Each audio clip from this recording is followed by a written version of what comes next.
Assalamualaikum warahmatullahi wabarakatuh. Ketemu lagi dengan materi BK untuk kelas 12 ini. Oke, eh, beberapa hari yang lalu kita sudah ada beberapa topik yang kita bahas ya.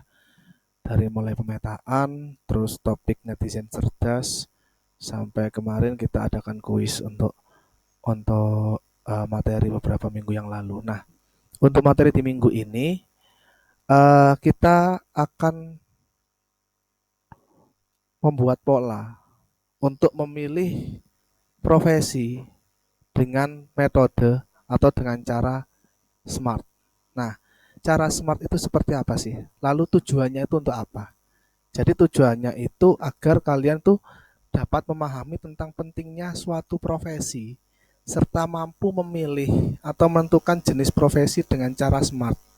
Nah, cara yang SMART itu seperti apa?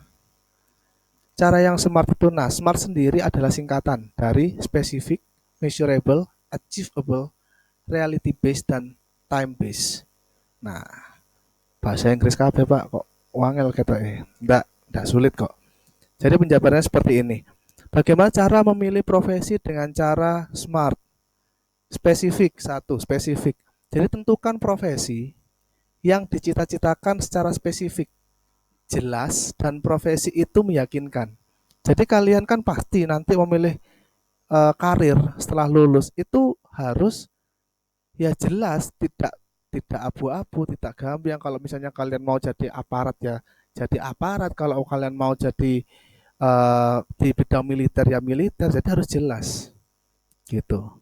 Enggak halawis Pak aku ngikuti alur. Ya kalau bisa harus spesifik. Lalu yang kedua yaitu M, measurable.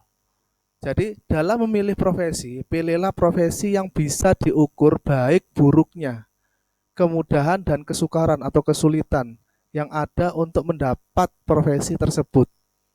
Ya, jadi harus tahu plus minusnya. Gitu loh. Baik buruknya profesi ini tuh ya apa sih? Kalau saya memilih di bidang TNI atau kemiliteran, berarti mungkin minusnya kita juga akan sedikit waktu dengan keluarga karena mengabdikan sepenuhnya untuk negara. Misal seperti itu. Jadi kita harus tahu bagaimana baik buruknya. Lalu achievable yang ketiga. Jadi pilihlah profesi yang dapat dicapai dengan mempertimbangkan kemampuan dan kesempatan yang ada. Nah, ini yang penting. Jadi kemampuan kalian dan kesempatan kalian. Kesempatan kalian itu misal kemampuan kita di bidang seni, ya. Jadi jangan milih profesi dokter gitu loh. Atau kita punya bakat public speaking, MC, bicara di depan umum, tetapi kita kuliah kedokteran, gak nyambung. Jadi harus yang achieve, gitu loh.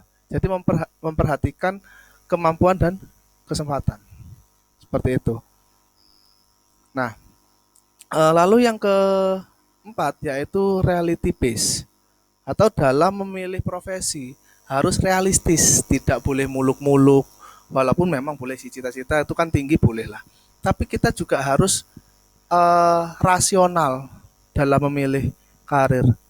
Nggak bisa kita eh, apa itu punya impian yang terlalu tinggi sehingga itu juga akan sulit tercapai. Gitu.